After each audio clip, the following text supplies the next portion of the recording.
ఈ దెబ్బతో ఆ గాయత్రిని అవుట్ హౌస్ నుంచి గింటేయొచ్చు అనుకున్నాము. మన ఆశలన్నీ ఆ త్రిపుర చెడగొట్టింది. పోన్లేరా, దాని ఇంట్లో నుంచి తరిమేలేకపోయినా గుమ్మం దాటి ఇంట్లోకి రానికుండా చేశాం. ఇలాంటి చిన్న చిన్న ఆనందాలతోనే సరిపెట్టేసుకుంటారా వదినా?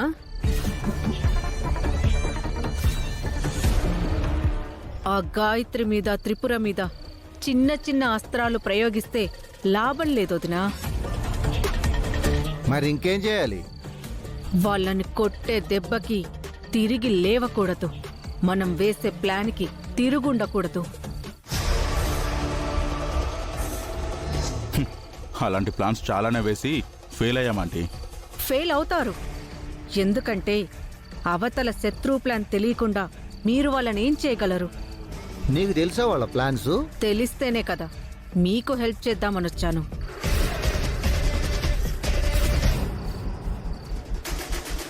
మీరేమో ఇక్కడ నగలు పాయిజన్ అంటూ చిన్న చిన్న ప్లాన్లు వేస్తుంటే ఆ త్రిపుర మీ ఇంట్లో ఎవరికీ తెలియకుండా మీ బాలాని సైక్రియాటిస్ట్ దగ్గరికి తీసుకెళ్లి ట్రీట్మెంట్ చేపిస్తుందంట.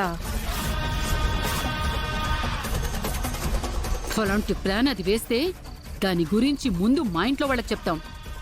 అప్పుడు అది బయట చేయించే ట్రీట్మెంట్ ఇంట్లోనే చేపిస్తుంది. హా?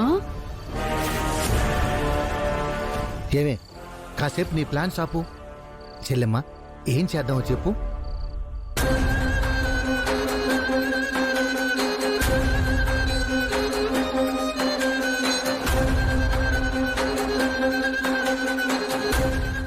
ఇలా చేస్తే బాలా సైకియాట్రిస్ట్ దగ్గరికి ఇంకా వెళ్ళడు. ఒకవేళ ఆ త్రిపుర ఇంట్లో తెలియకుండా బాలని సైక్రియాటిస్ట్ దగ్గర తీసుకుని వెళ్తే అప్పుడు ఆ త్రిపుర సంగతి కూడా తేల్చేయొచ్చు.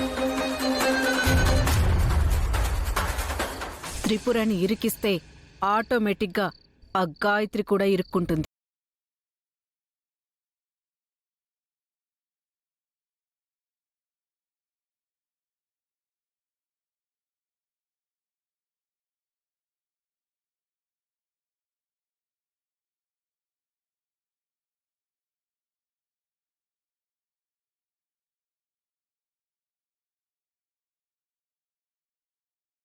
ఆశ పెట్టుకోకూడదు.